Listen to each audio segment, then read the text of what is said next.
Hello, everyone. Welcome back to Amateur Hour Sports for today's Raptors Happy Hour live stream. We are here for the Monday Happy Hour. Good way to get the week started.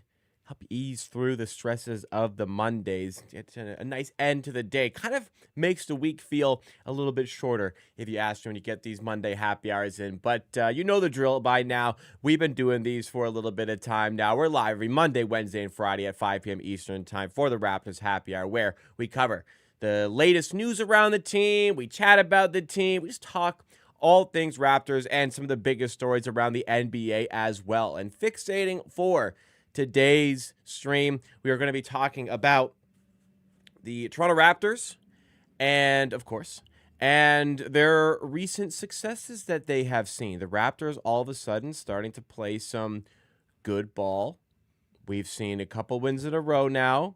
Fans are starting to turn around on the team. People are getting really psyched on the team. Even though we're 3-4, still 3-4, still a losing record. People are really starting to get psyched on the team, which it's good to have positivity, but are we going a little bit too far with that? We're going to talk about that over the course of the stream today. We're also going to talk about some of the outstanding play of R.J. Barrett this season. For whatever is going right or wrong for the Raptors, R.J. Barrett has been playing some really good basketball in some spots this season. So we're going to be talking a bit about R.J. Barrett as well, how he's kind of refined his game, how he's kind of fitting with a team that, you know, we kind of thought there were going to be some offensive issues for the team. We'll talk about R.J. Barrett a lot over the course of the stream today. And as always, with any stream that we do, with the topics I have kind of laid out for you, we'll also have topics that you bring up. Any questions that you have in the chat, any questions that you want to discuss, anything you want to discuss at all, you can let me know as well in the chat, and I'll be sure to get to as many as I can. All right, how are we feeling, guys? Had a little bit of time to let it simmer after yesterday's win against the Memphis Grizzlies. Good win, 117-104 win. How are we feeling? How are you feeling? What is your sentiment? Like I said, social media, Twitter, last not quite 24 hours, people have been really stoked. People have been really excited. People saying this team is back. People saying that this core is working. This is the core of the future we got already here. We're good. We're good. We're gonna be fine with what we have here. How's everyone else feeling? I'm happy. A little bit of a spoiler. My socks from the shot. A little bit of a spoiler, but I'm feeling good. But keeping it in check. We played a couple teams in a row where they were missing some key players, and it was reasonable. The Raptors played well. Ain't gonna deny that they played well, but we're gonna not go too far with it as well. Because, I wasn't going to go too far with it when the Raptors were 1-4. I was upset, but I said they had plenty of time to get everything right and get the season under control. Well, how about where we are right now? Things are going in the right direction. There's some tough games coming up on the schedule, but things are going in the right direction for sure. We'll see if they can sustain this against teams that aren't missing a bunch of players. Hey, all they can do is play against the team in front of them. They played really well against the Cavs. They played really well against the Grizzlies in the second half, and hopefully they can keep doing that. Let's say what's up to the people in the chat. We have Winner One joining us, Tom Graham joining us, Q-Man, Ricardo's cousin, and J5567. Thank you so much. Appreciate y'all.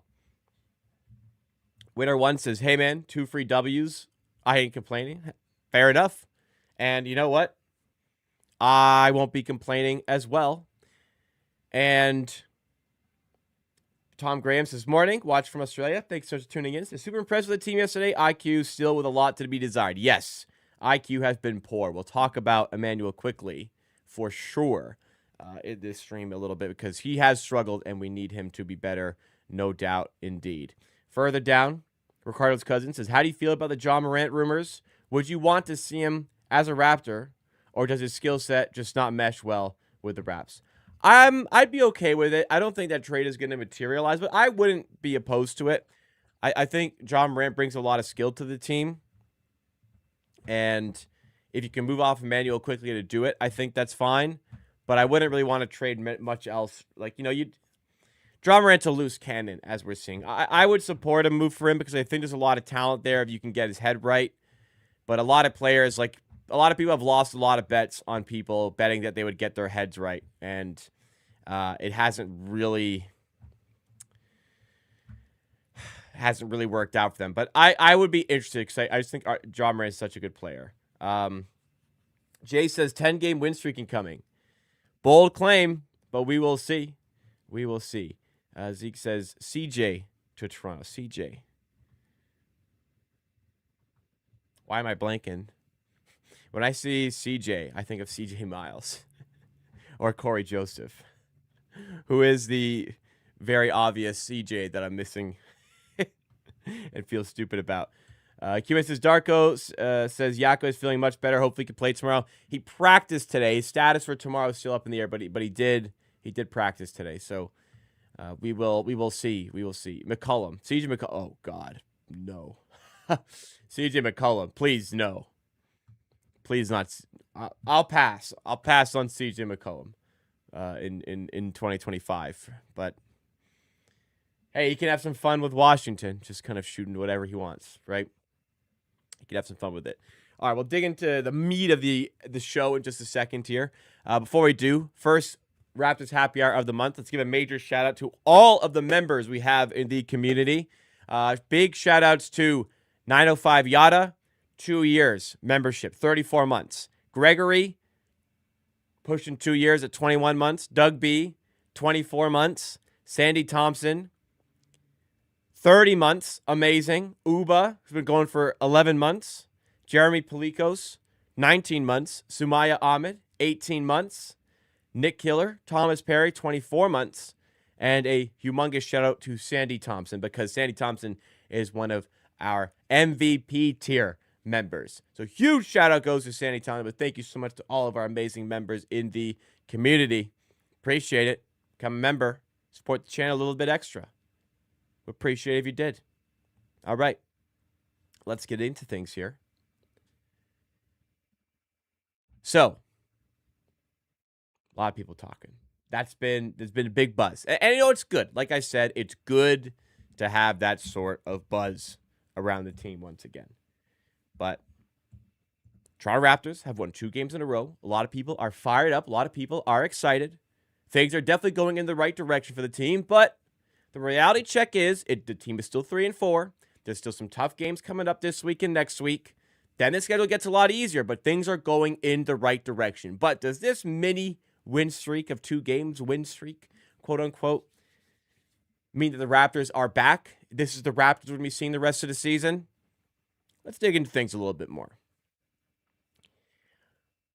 I don't want to rain down on anyone's parade because there's been a lot of really good signs from the Raptors in the last couple of days. It was a really nice win against the Memphis Grizzlies on Sunday, 117-104 win. Really good second half. First half was okay. We did okay. We did enough to be in the lead. But the second half really felt impressive from a Raptors perspective. They played well in this game. They shot the ball overall pretty well in this game. They were 50.6% from the field. 3-point percentage still would like to see that up. It was a 29.7. Kind of becoming more and more like Emmanuel Quickly is not helping us a lot in that department. At least he shot it well in that game. He was 2 of 4 from 3, but just not a lot of touches overall for Emmanuel Quickly, who has struggled this season. But there was a lot of good, especially from the Raptors starters. Emmanuel Quickly was okay. He wasn't that good, but the rest of the starters were great in this game. Again, a lot to be impressed about. And there's been chatter about this offense starting to gel together. We're starting to see the chemistry. We're starting to see them really working together in the half court. All that stuff. The whole talk of the offseason, especially from myself, was this is just going to be clunky. There's a lot of talent here, and that should push them far enough that they should be able to make the playoffs, but it's going to feel clunky. And it has felt clunky at times this season, but again, this was just kind of a showcase of what they can do together. Scottie Barnes was great. He was dictating a lot of the tempo of the game, was initiating a lot of the sets, making some great passes. He had 8 assists. Brandon Ingram had some great passes, 4 assists. RJ Barrett was making some really nice plays, 6 assists, and he led the way with 27 points, was getting to the rim really well. Brandon Ingram in mid-range, finding his spots, creating his own shots, doing what he does. Like I said, Scottie Barnes, kind of all over the place, doing it all type of game for him.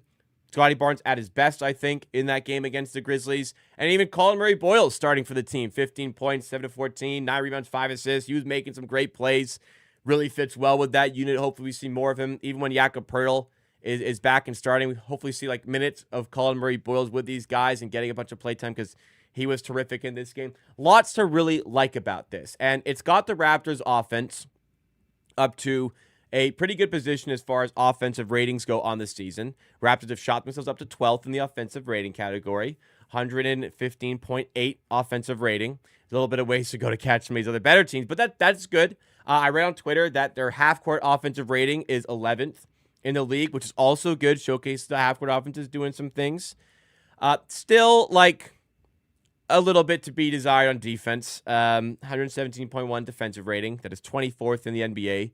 We're in the mix with some pretty poor teams there with our defense, but offense seems to be going in the right direction. Hopefully a team that branded itself as freaking defense first can figure out its defense. So there were good signs here, but we also have to remember where we've been, who these games have been against here. Like,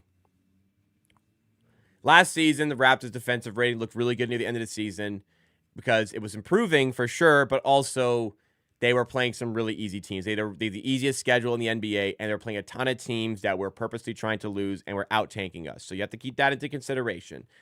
Past 2 games, he's played a Cavaliers team. I think they were missing Mitchell, Mobley, and Garland. Mitchell, Allen, and Garland for that game.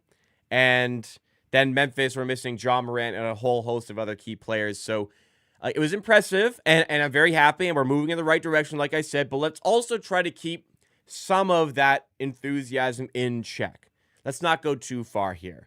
We're still 3-4, and digging into the stats a little bit more, there are some sort of questions I have about the fit of the offense still. Like I said, I always had those questions, and there's still great signs from a fit perspective with these guys, but it's still not quite seamless, and it's still not quite beating the clunky allegations, if you will. I kind of dug into some of the lineup data for the Raptors. I kind of wanted to see where the net ratings were at when you have Brandon Ingram, Scottie Barnes, RJ Barrett, and Emmanuel Quickly on the floor together. That's who has really been considered like the core part of the offense for this season. And those 4 players have been on the floor at the same time for 109 minutes so far this season. And unfortunately, alarmingly, their net rating is very bad. Their net rating with these lineups is negative 13.75. That's very bad. Their offensive rating is 12.23, which is also very bad. And their defensive rating is 125.97, which is also very bad. I wasn't really expecting these numbers to be great, but I also was not expecting them to be this bad because those are very bad. Like, we take the offensive rating of 112.23. Let's compare that to the rest of the NBA. 112.2 would have the Raptors, let's see, 25th in the NBA. Get out of here. 25th in the NBA. Not very good. The defensive rating of, what was it? 125.97, so 126 essentially. 125.97. That would have the defensive rating as the second worst in the entire NBA. So there's definitely been some signs of improvement there, but still, the core group of players together are not quite gelling well as of yet. And it's still early, and that can change. And obviously, Brandon Ingram's been inserted into his team. Everyone's got to get used to playing with him. And even last year's message, we have a lot to work on. And that's fine. And it's still early. It's just these are really alarming figures really early on in the season. Now, I know what some of you might be thinking. You might be thinking, well, Emmanuel Quickly is in that for it. Emmanuel Quickly's been really bad this season. So what if you just take Emmanuel Quickly out of that? Well, if you take Emmanuel Quickly out of that, and it's a tiny sample size. It is an absolutely tiny sample size. But if you take Emmanuel Quickly out of that group and we just have Ingram, Barnes, RJ Barrett on the floor together. It was only 11 minutes, so it's an insignificant sample size. Even 109 minutes isn't that big of a sample size, but 11 minutes is very insignificant sample size. The net rating for those 11 minutes with Brandon Ingram, Scottie Barnes, and RJ Barrett on the floor, and not Emmanuel Quickley, is minus 43.56. So,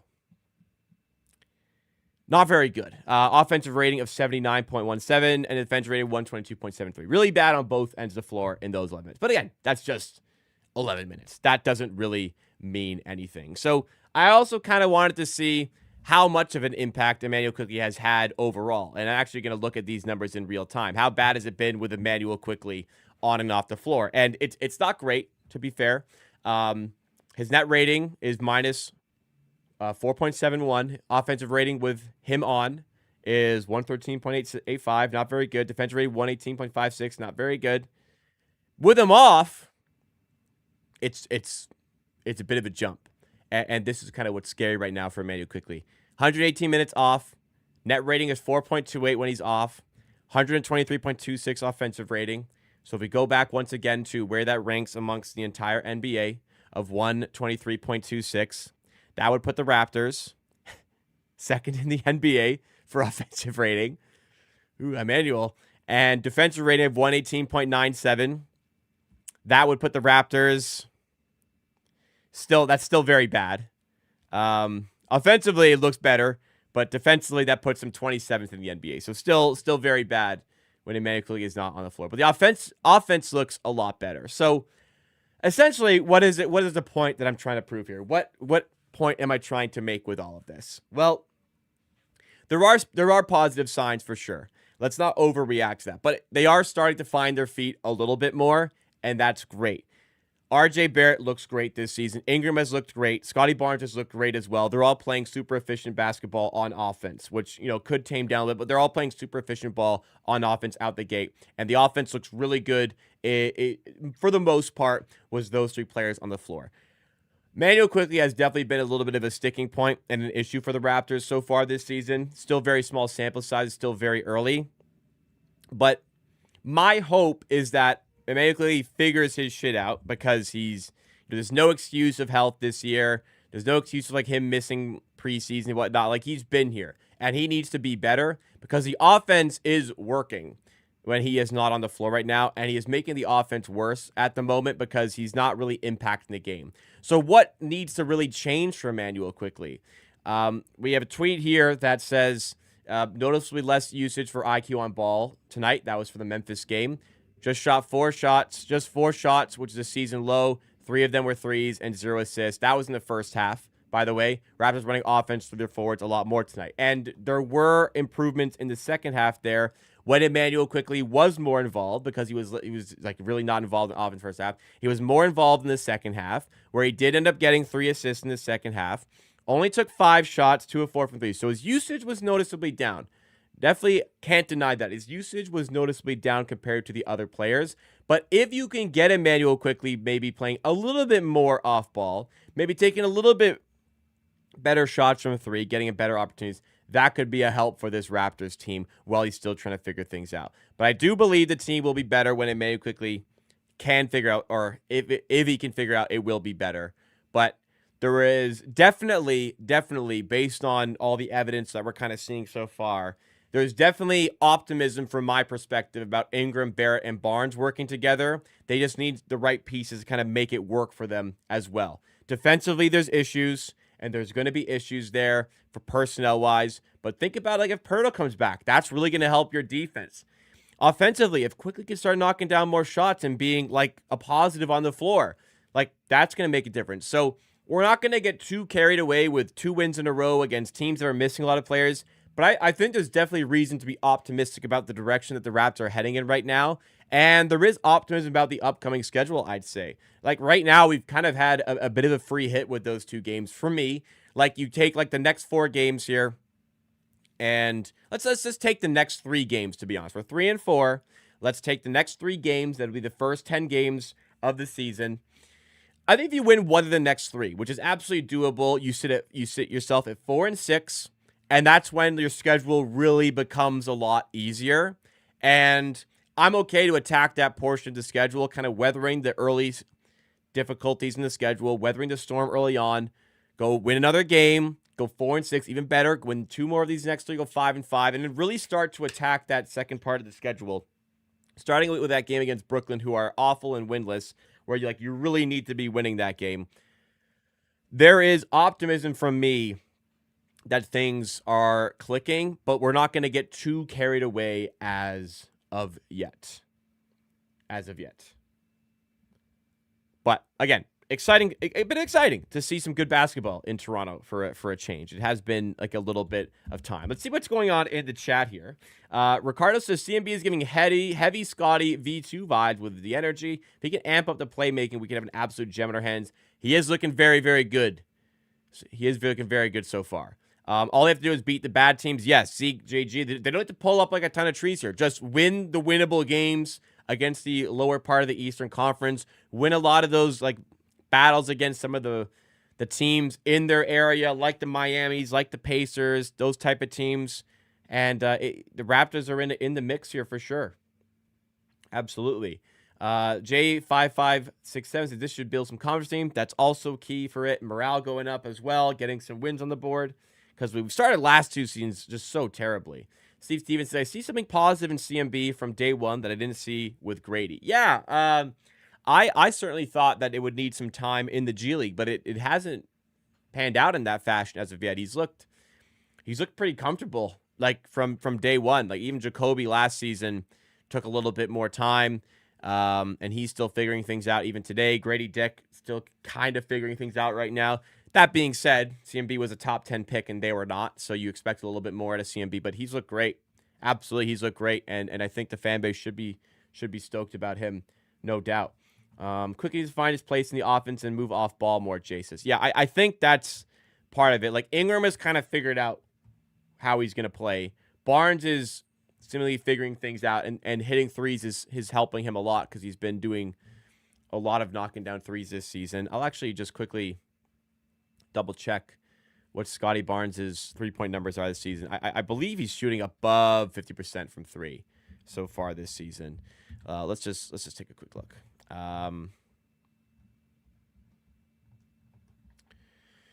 Totals. He's taken 32 threes. He's at 15. So not half, but pretty close. Like right there. Just under 50% from 3. That's great. That's phenomenal. It's not going to stay like that all season, but that is fantastic. RJ Barrett has really found his role to start the season. He's been playing really well, and I want to focus a lot more on him in a few minutes. But they're all finding their place in the offense, and at this point, Emmanuel quickly has not. And there's still part of it that is like a bit effort based, but that's kind of improving for him. So let's keep things moving in this direction for sure, because there is reason to be optimistic, absolutely, in Raptor Nation, and we haven't had a ton of optimism to go off of lately. So it's nice to be excited about basketball for a little bit. So hopefully we can keep this going, but not gonna get too carried away anyway whatsoever. All right. What else we got in the chat? Jonathan says small ball lineup for the last 5 minutes of the game might be the move. IQ, RJ, BI, Scottie Barnes, CMB. I mean, what if you go like big lineup and go Pirtle, RJ? Sorry, so like Barnes, RJ, Ingram, CMB, Pirtle. Like, just go big. That would be fun, I think. Some lineups like that. Your spacing would be horrific, but it's pretty bad anyways. Like, just lean into size, especially defensively. Man, bringing all that size defensively, kind of lose a bit of point of attack defense. So maybe Shed would have to be in there for something, but I don't know. There's a lot you can do. There's a lot you can do with. There's a lot of flexibility you have with things here. So, like I said, things are pointing in the right direction for this team, and let's just hope that it does indeed continue. All right. Let's talk about him. Let's talk about RJ Barrett. I teased it. I said we're gonna do it, and we are gonna do it. We got to give him his fair assessment here, because there were doubters. Absolutely, there were. I was a doubter. I was a doubter about RJ Barrett coming into the season. I was a doubter about the fit of the roster and the offense overall coming into the season. And so far, there's been some growing pains for sure. There's been some good stuff as well. But in the end, where the half-court offense has been clunky, you can't really fixate some of that on the way RJ Barrett has been playing, because RJ Barrett has been playing very well for the Raptors so far this season. And he's really embraced this new role for the team. Let's talk about how important that is going to be for this team going forward. So the talk is still a lot about RJ Barrett potentially getting traded, RJ Barrett potentially getting moved, and about overall his fit with the team.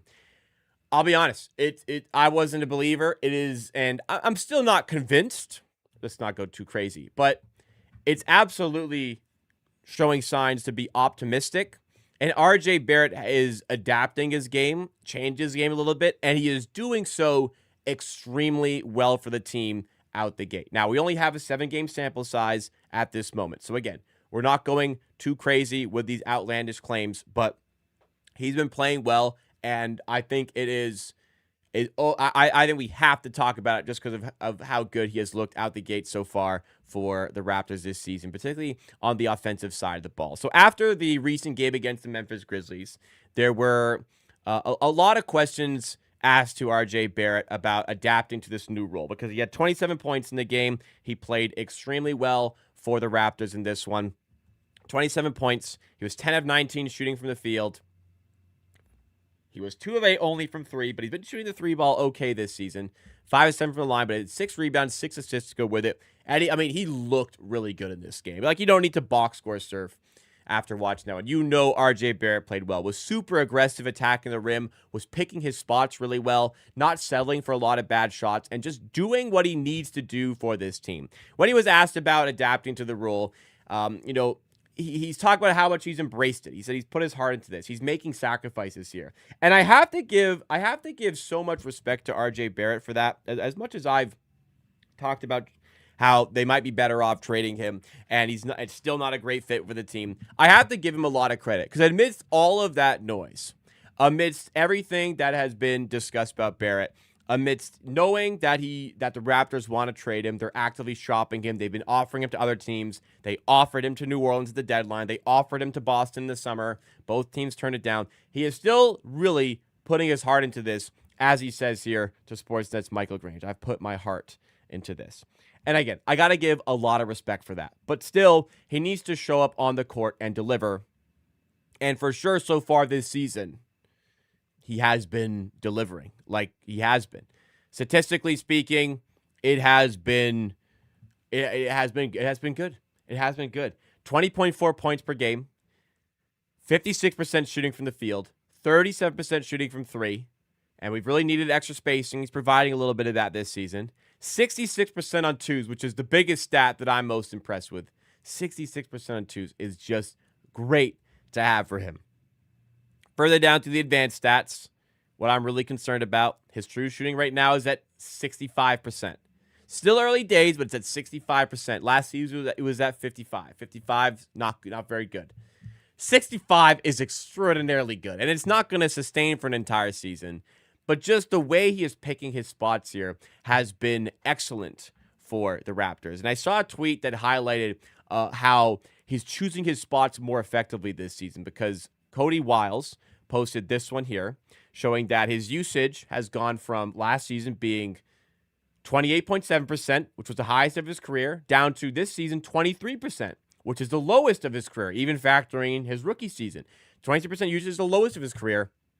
But his true shooting right now, it would be obviously the highest it has ever been by a long way. I don't expect it to keep in that way, keep that high, but it's just a showcase again that he's being a lot more effective at choosing his shots wisely for the team. He's embraced this lower role and is running with it. And a lot of the times this season, the Raptors have needed somebody to put pressure on the rim when nobody else is doing it.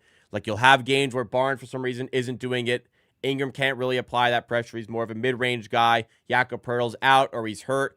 RJ Barrett, like a lot of the onus has been on him to put pressure on the rim. And even against the Spurs with players like Victor Wembanyama, he was able to do that. Now, still, the Raptors 3-4, so naturally you may see some statistics like this. While on the floor, the Raptors have a net rating of 1.77 with RJ Barrett. Negative 0.87. Sorry, negative 1.77 with him on the floor. Negative 0.87 with him off the floor. So not much of a huge difference there. Point of note is that even in these small samples, the offensive rating's a little bit better with him off the floor. 120 with him off the floor. 115.9 with him on the floor. So kind of interesting numbers there for sure.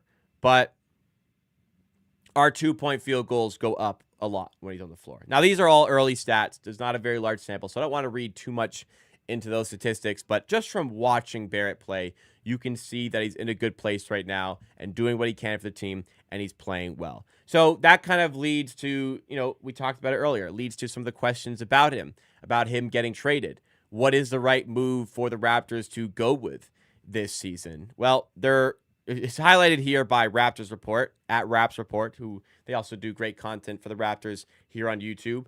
This is in relation to Derek White, who has not been fantastic out the gates for the Celtics this season. And the Raptors in the offseason offered RJ Barrett and the 9th pick for Derek White. And Boston wanted more to make that trade. As much as I've been talking about wanting to trade Barrett and how I would support a trade for Barrett, I don't support this because this is where I have the issues with the Barrett trade. I am on board with moving RJ Barrett, but I don't see a trade out there that is really going to benefit the Raptors.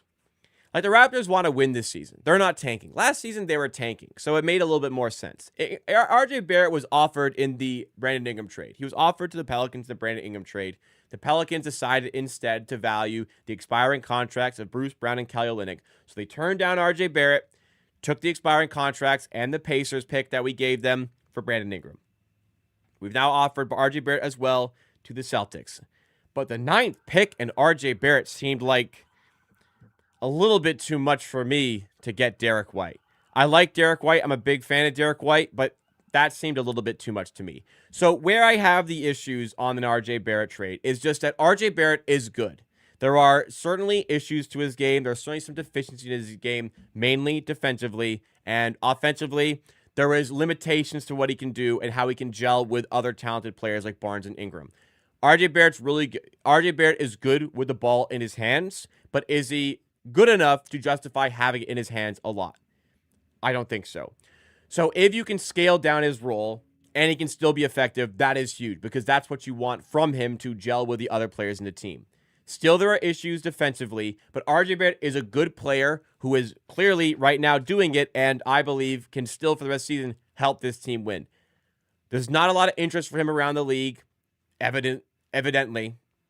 So any trade you make with RJ Barrett, you're likely making your team worse. Maybe it helps you in the long run, but I don't really see that. I don't really see that either. Teams are reluctant to trade for RJ Barrett. So while you are trying to win, it is more beneficial to have RJ Barrett on this team, I think, unless there is a really good trade out there. If it's a good trade, yes, by all means, I'm comfortable with trading him. But for the time being, I don't think that trade makes you better. And RJ Barrett's playing really good basketball. So I think it's a good moment to keep a hold of him and see how this starts to gel. I talked about it earlier on in the stream, but there are still issues with the lineup of like the core guys of Quickly, Barrett, Barnes, and Ingram. In the tiniest of samples of the minutes with Ingram, Barnes, and Barrett on the floor together without Emmanuel Quickly, it's very bad numbers, even though it's a very small sample, again. But there are signs that things are starting to kind of work out for this team a little bit more. And I want to see it develop a little bit more because, as I said, I wasn't a big believer of it going to the season. I'm still not quite convinced, but I would like to see more evidence now to really kind of hone in on that point. Now that we've kind of got a taste for it, I do want to see how it can work. Numbers need to improve. I'm just kind of looking up now. RJ Barrett, Scottie Barnes, Brandon Ingram minutes together. Very bad numbers. They have one of the worst in 120 minutes together. Their offensive rating is 109.09. That's terrible. That might be like worse in the league. Their defensive rating is 125.69. That's, I think only the Brooklyn Nets are worse than that. And that's crazy. It's one of the worst in the league. So as much as there's optimism there, and I don't want to just watch the NBA with a calculator, but you do have to factor in, like, the lineups there still need some time to really convince me that it's going to work, because I'm still not there. But as much as the fit isn't great, I can't blame RJ Barrett for the way the roster is constructed. I can't blame RJ Barrett for the works of the front office. RJ Barrett has been doing his job specifically of what you would expect of him realistically to an extremely high level, and that is great for this team. The defense may not be there, and there are some deficiencies of offense, but for what you would expect of him and the role he has been tasked with, he is doing extremely well there, and he deserves his props. That's it. He deserves his props for it.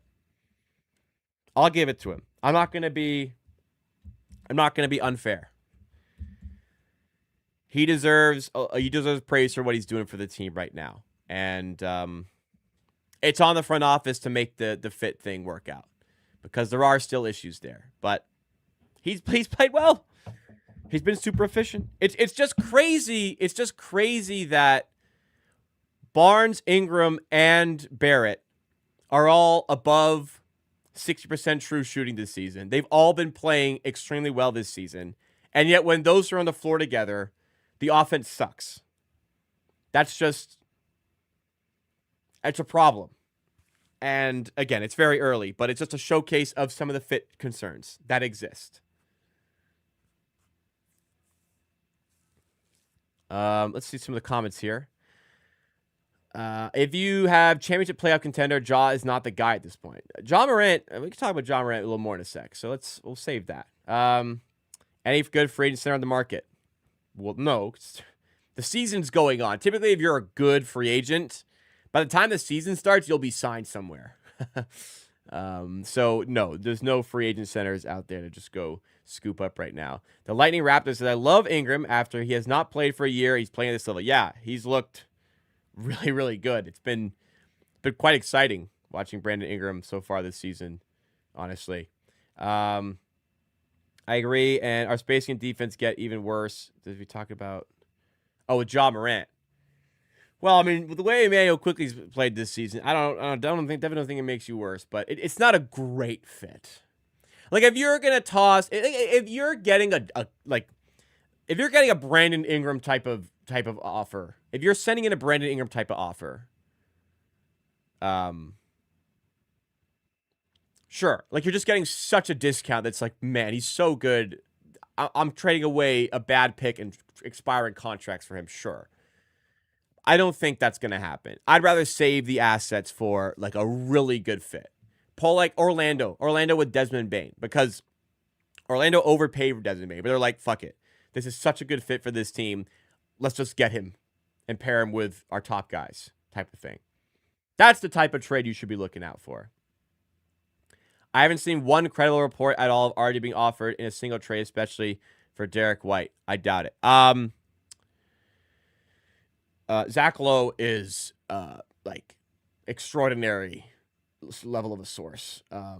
So there are credible reports that he was offered. It'll actually, okay, hang on. You're right. The credible reporting is that the 9th pick was offered to the Celtics. That has been, like, certified credible reporting. I also have not, I have not seen the same level of reporting that it was RJ Barrett paired with him. That's fair. The 9th pick was offered for Derek White. And RJ Barrett was offered for Brandon Ingram. Those we have very good reporting. We had very good reporting of. Memphis going to want picks for any Ja deal. So you might get to a point where they won't, though. Brandon Ingram has made me believe. I know Ingram's on an aspiring deal, but Memphis could just be ready to move. They've got a lot of picks. They got a lot from Desmond Bane. They might be ready to move, and you might be able to get that cut price deal. We don't know what Bobby's GM strategy is like as of yet, because we haven't seen it. That's the type of deal Masai fishes for all the time. Raptors didn't win yet with Pearl in the lineup. I don't think he fits. Well, the Raptors also have a 44% win percentage with Pirtle since they traded for him, and a 26%, 25% win percentage when he doesn't play since they traded for him. So clearly, Pirtle is very good and helps the team win. They win way more when he plays versus when he doesn't play.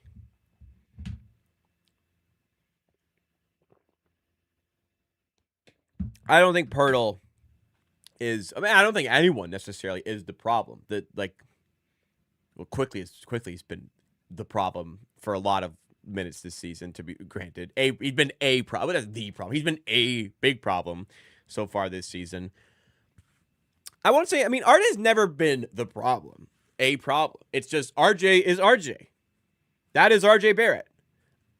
Like, you can't ask RJ to not be RJ Barrett. This is the guy you traded for.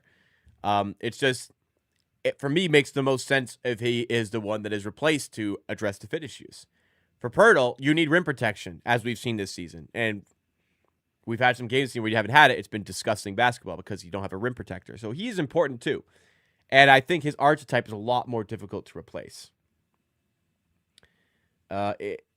Ingram averaging 20 points a game after not playing for a year. He deserves praise too. Yeah, for sure. Ingram's been great. Ingram, look at the Pelicans. Ingram deserves praise for how shit the Pelicans are without him. He's been injured a lot, and they've been bad for a while. But, Ingram has helped vault that team into the playoffs a couple times. We got to give a lot of respect to Ingram for what he did for the Pelicans, to be honest. Tom Gray said Montrezl Harrell could be interesting. I don't know if that's a joke because I think, was it last stream we did? Montrezl Harrell's playing, I think, in Puerto Rico.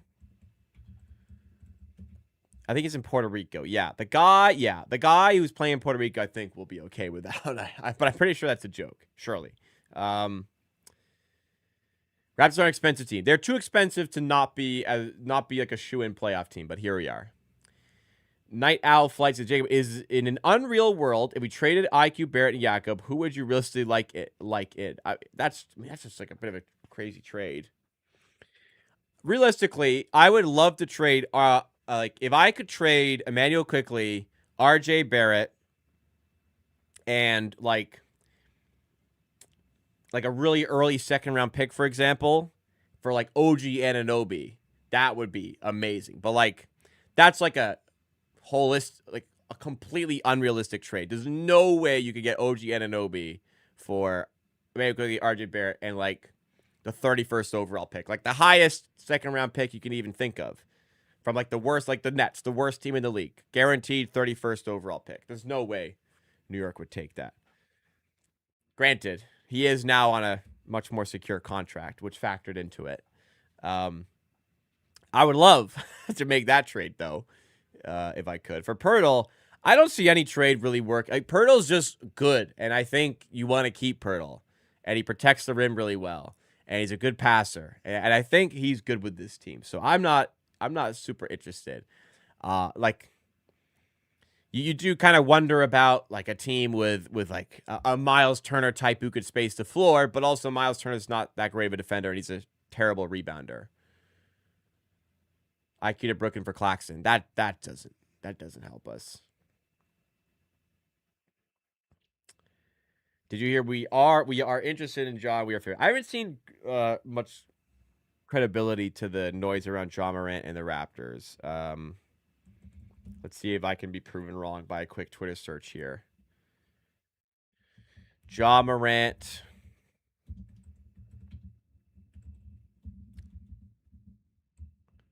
Raptors. A lot of it will be because he didn't play yesterday. Let us see here. Yeah, I saw somebody write that their favorites to trade for Ja Morant. These betting markets are not always accurate because they don't contain that. The likelihood is that he just probably stays with his current team. And even the Raptors are favorites to trade for Ja Morant. The Raptors could have a 10% chance of trading for Ja Morant, which is pretty low, and be the favorites. You know what I mean? You could be the most likely team to land him, but it could still be very unlikely that you trade for him. Like, stupid example, but like, let's say this. Going into Game 6 of the World Series, the Blue Jays were favored to win the World Series. However, they were underdogs in both individual games. So it's just like the perspective. You can shape a headline based on a fixation, a perspective of it. I haven't seen much to say Ja is going to end up with the Raptors. We will see. I give it to DeJounte Murray. I would throw up. I think I'd throw up. Keep DeJounte Murray so fucking far away from my team. Oh my God. I've been so out of DeJounte Murray for so long. Keep DeJounte Murray away from this franchise. Please. He is not going to help. He will not make things better. I promise you. If they want to dump us picks to do it, like, maybe you can get me on board. But no. It would take something, man. He is, oh my God. He might be on a fat contract here. Oh, Lord. Oh, nope. Nope. Nope. Stay away. Nope. 30.8 this year, 32.7, then 30.7 player option. Nope. I will happily continue to pay Emmanuel Quickley $32.5 million a year before I take this. I'm not having this. No, thank you. I'm sorry. Jonathan, you triggered me evidently. DeJounte Murray is a trigger for me. Get DeLon Wright. I promise you DeLon Wright doesn't help this team. I promise you that is not helpful. We need a good point guard. Emmanuel Quickley has not been that this year, and these names aren't helping us either. CJ McCollum, well, okay. If like you're getting off because McCollum's got a year left, right? See, this is different. I'm not a CJ McCollum fan at this stage. Okay, yeah, an expiring CJ McCollum. Hell yeah, sign me up. I'm in on that. Tyus Jones, I mean, your defense, good grief, would be really bad. There'd be some more like playmaking on offense, which would help the offense. That's for sure. Not sure we have enough defense to make up for that. Tyus Jones would be interesting. Colin Sexton. Colin Sexton's underrated. I actually would support a Colin Sexton move. I think Colin Sexton has gone very underrated for a while in the NBA. He's playing for the Hornets now. He's not on a big contract. He's in the last year of his contract, though, so you'd kind of risk that. I'd want to keep him, to be honest. I like Colin Sexton. I don't think Charlotte are going to be signing up to get this like 4 more years of Quickley at $32.5 million. That's based on this season so far. That is looking like a horrendous contract.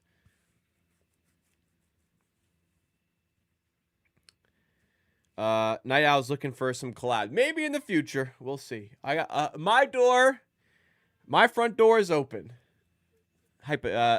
Figuratively speaking. My door is always open to anybody. Kyle just rotting away in the Philly bench. Get him into mentor IQ. Lowry's ring chasing. Let him enjoy his time in Philly. He's on like NBA broadcast now. He'll write off. He's won his chip. He's done his business. I think we're okay to close that chapter. Let him sign the 1-day contract to retire here end of the season. You know, IQ for LaMelo. I am on board. I am a large fan of LaMelo Ball. I would very much support a LaMelo Ball move if like the Hornets want to move off that. But again, like IQ is just so tough to trade because of that contract. I don't see any trade. I don't see any team having any desire to sign up for that contract. It might look better down the line for the Raptors. This season would suggest it won't. But I don't see why any team would want to invest in that contract. Maybe Portland. with Drew Holiday, but I think they're just better off keeping Drew Holiday, honestly.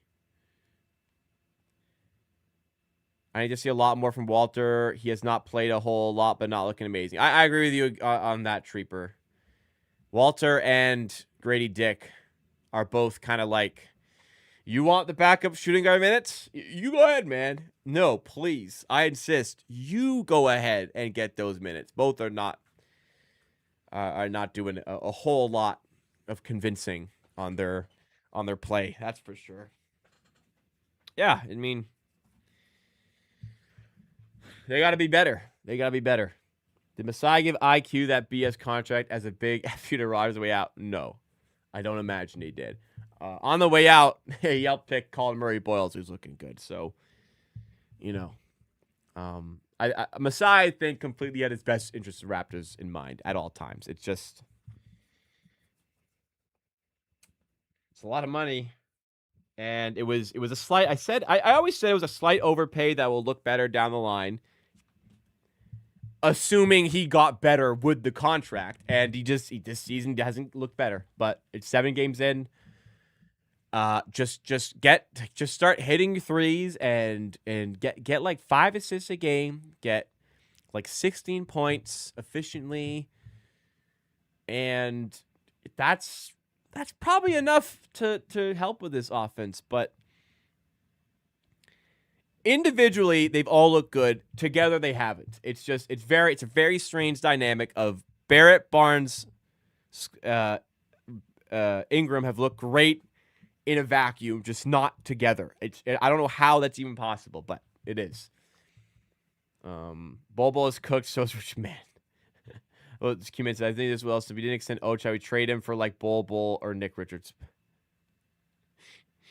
Like, they can't just say like, I'm sorry, but like, there's just a lot of examples today. We can't just be saying names because they play a position that would be helpful to have. Bobo fucking sucks and doesn't care about basketball. Nick Richards cares, but is just not very good at it. Like if we can't just trade for players to say we need to make the team better by making this trade. We're not falling for Bobo propaganda 2025, you know? Why did Jaylen Brown's hair just randomly stop growing? This is a good question. I don't know. I don't know what's happened.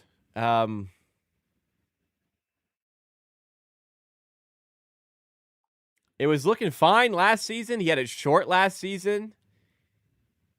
And then all of a sudden this season, his hair is like rubbing off on other people's jerseys. I don't know, man. I don't know. Like it looks fine here. This is 2023. Oh, good grief. Let me see.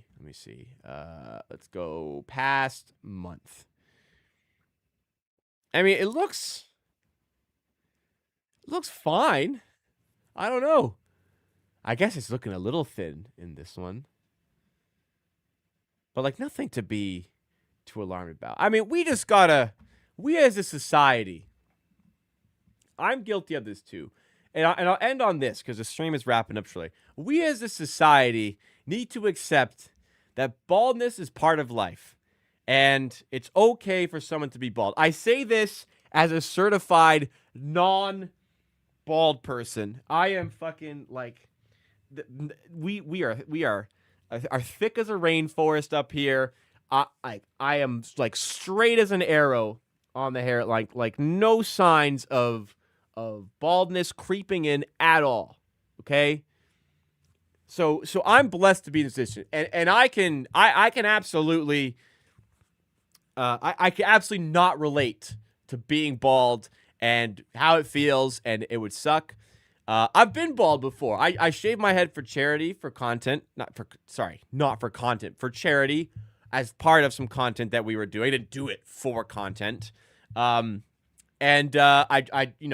have a beard, and I just probably grow out my beard. Now, granted, the people who bald and don't have beards.